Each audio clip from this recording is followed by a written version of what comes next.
This is Algebra 1, release question number 59. It says, what are the solutions for the quadratic equation x squared plus 6x equals 16?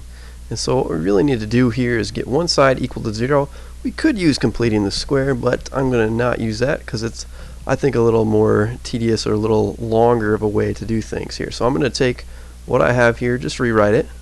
X squared plus 6x equals 16. Subtract 16 from both sides to get one side equal to 0.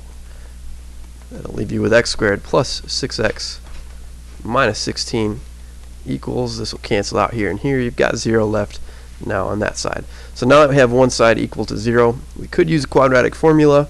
We could have used completing the square up here and then done some other things, but again, I think this was the fastest way to do this. Can we factor this? Is this factorable? And so we can use that magic x idea if that helps you. This number always goes up here, and the middle coefficient always goes down here. This is your product, this is your sum. What are the two numbers that will multiply together to get negative 16 and add together to get positive 6? It looks like 8 and negative 2 would do that for you. So if you have x minus or plus 8 in one spot and x minus 2 in the other spot, they could be flip-flopped. You could have x minus 2 over here instead, and x plus 8 over here instead, but either way you have the correct answer now. Now what are the solutions, it says, for this? So what do we have to do from here? We have to set each part, each factor equal to 0 basically, and solve for what that would be. So yes, I think a lot of you could look at this and say, well, negative 8 plus 8 would make this factor 0. That's true. This part 2 minus 2 would make this part 0. That's true.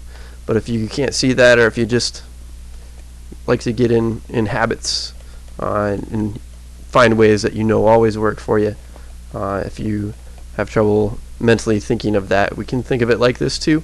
You get the same thing in the end. So x equals negative 8 will make this factor equal to 0, which would make the whole thing equal to 0. Over here, if you add 2 to both sides, you've got x equals 2. And again, that would make this factor equal to 0.